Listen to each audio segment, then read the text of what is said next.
Copperas, otherwise known as paint protection film, is an 8mm thick layer of protective film that goes on your vehicle. It was originally developed by 3M during the Vietnam War to protect military helicopter rotor blades from dust damage and debris.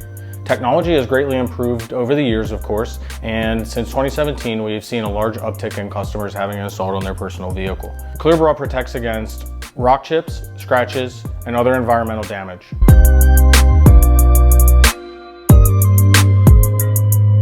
Typically, we install a gloss film on your vehicle, but we also have other really cool patterns that provide just as much protection, but have different patterns such as carbon fiber, Damascus, and other things such as matte black.